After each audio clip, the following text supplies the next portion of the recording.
toy collectors and connoisseurs. Today we're going to talk about the SWARM HORDE from Valaverse.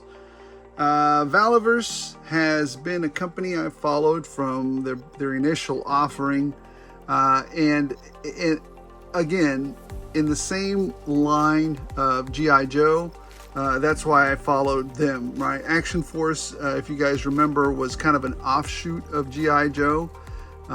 You know, they were in that same vein, in that same line. I think it had something to do with it. You guys can correct me if I'm wrong. I don't care. Sometimes, you know, I don't know all my history about it, but I think it had, Action Force was kind of like, you can't call G.I. Joe because it's an American thing in, you know, France or England, because they wanted to be an all-inclusive type thing. So sometimes they would just go with Action Force. It's time for action, or something like that. So, I mean, that's fine. And so that, you know, that's why I collected these. And, you know, Bobby Vala, you know, sometimes a controversial guy, sometimes, you know, he says the truth. The interesting part is that, you know, I like him, but at the same time, I like my G.I. Joes, and I like some of the Hasbro product that's put out. It doesn't mean that I don't criticize Hasbro or criticize Vala or criticize, actually not Vala. I mean, you know, person's a person, but criticize, you know, the action figure, because we're going to take a look at it today. But for the most part, I have to tell you, all of the action figures that I've gotten from Valaverse have been pretty great. And Bobby's been pretty fair about providing some of those, providing access to some of his exclusive product as well.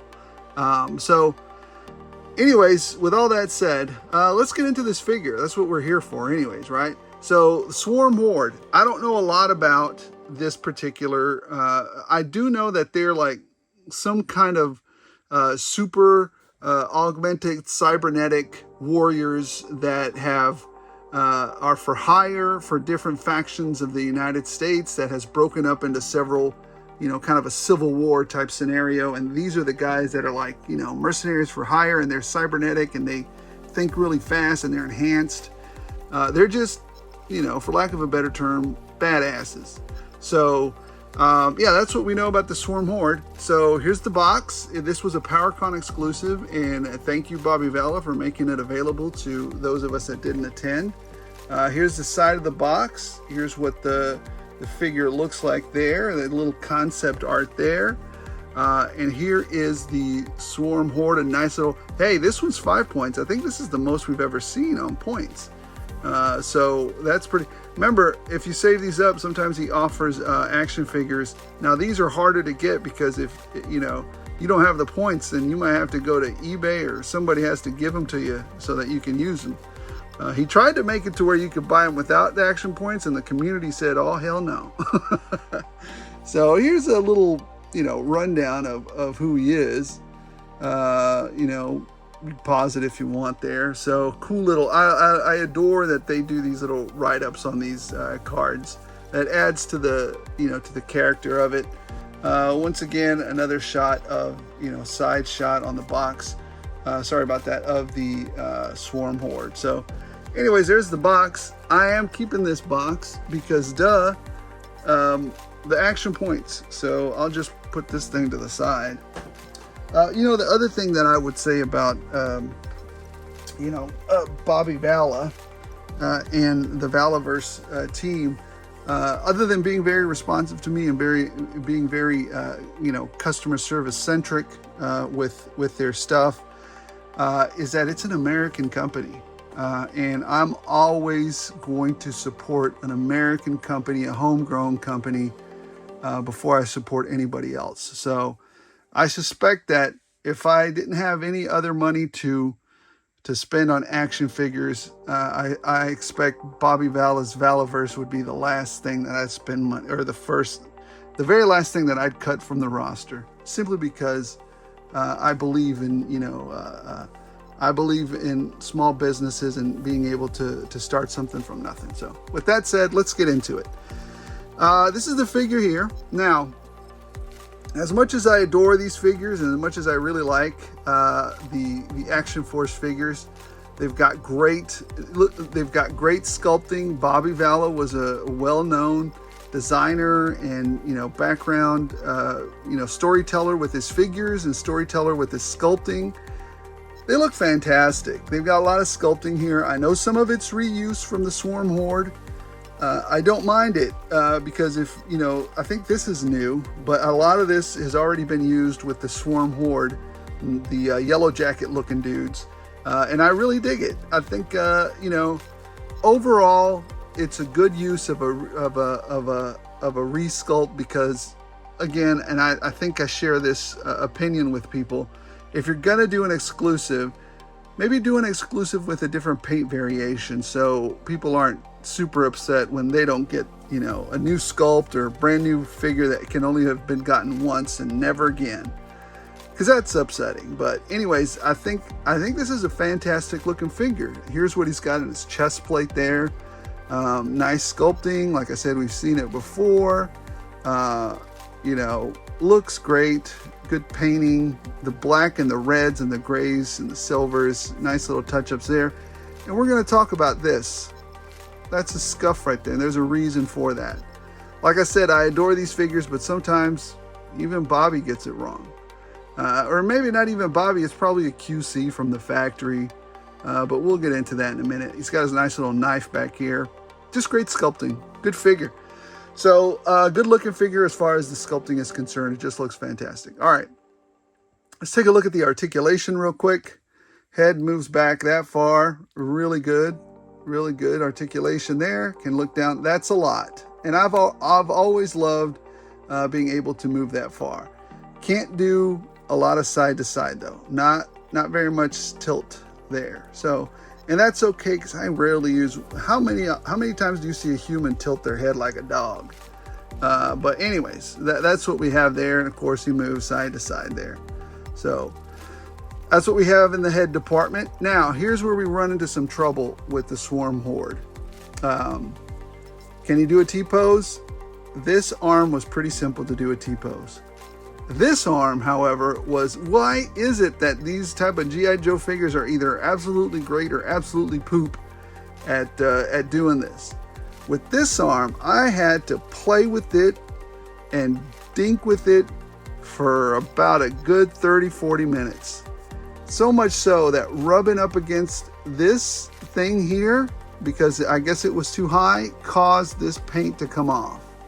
So now, I'm probably going to have to recolor that or reseal it. I don't know, do something with it. And I had to add oil in there for it to move because it was about ready to snap off this joint if I kept messing with it. So I put some oil in there, which I've done with other Hasbro stuff. And other Hasbro stuff and other figures from independent toy lines. So I get it. Sometimes you need to do that. But it's so tight in here that it actually rubbed off some of the paint here, which is very disappointing. But anyways, yes, he can do a T-pose pretty simply. So there you go. With the oil and the heating up and the working on it, it's fine now. He does have a bicep cut there. He does have a bit of a, actually this is a really good butterfly joint. This butterfly joint allows a lot of movement. Very nice. Double jointed, pinless elbows, and he comes with this. Wait, is this up or down? Yes. So this is a dice hand, which is up and down versus in and out. And what is so? And then this one goes in and out. But we'll get to the hands in a minute because he comes with. That's the one thing that I do like about Action Force figures. They come with a ton of hands. Let's see what he can do at his midsection here. He's got a cut at the midsection, and it's nice and, provides the right amount of friction there. So very nice. And then he has a cut down here at the waist, but it doesn't really want to move too much. And I don't want to force it because it's not necessary. Let's see what he does with his crunch there. Yeah, very good crunch backwards and forwards. So good job there. Nice articulation on that. Let's see. Let's take a look. Oh, let's see. He can kind of twist that way, twist this way. We will wobble quite a bit. So that's very nice. Very good. He does have drop down hips, but they're rather tight. There is a thigh cut here, which is very nice as well. Very nicely articulated, or the right amount of friction here. I didn't have any problems bending these joints. I know on some of the Joe figures and some of the other Action Force figures, this can be really tight, but on this particular figure, they were like butter. So very good articulation there. Double jointed, pinless knees. He does not have a boot cut though, or if he does, I couldn't find it. There is no boot cut there. He does have some rotation or ankle pivot at the leg. Goes down that far, comes up that far, which is fine. I don't need that much. So that's pretty good. So you got some articulation there. So that's pretty good. So that's what he comes with. But the articulation there is actually not bad at all. It's pretty good. Now let's take a look at some of the accessories that he comes with, right? So let's stand him over here.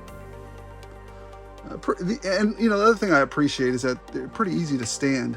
So anyways, I like the whole wasp motif, right? These kind of guys, they're kind of insecty because they're kind of a colony and they talk to each other really quickly. So they're almost insect-like in the way that they behave, right? They all communicate instantaneously as part of a swarm of ants, right? They just like get onto you, or wasps or whatever. So you've got this really cool wasp-looking backpack with that, which I assume allows him to fly or take flight for, you know, small distances or maybe large distances. I'm not 100% sure. But it looks very cool. I like the transparent plastic he's used here. Very nice. It does articulate up for maybe full flight and then articulate down for maybe supersonic or landing. I don't know. And it pins in very nicely to the back of the figure.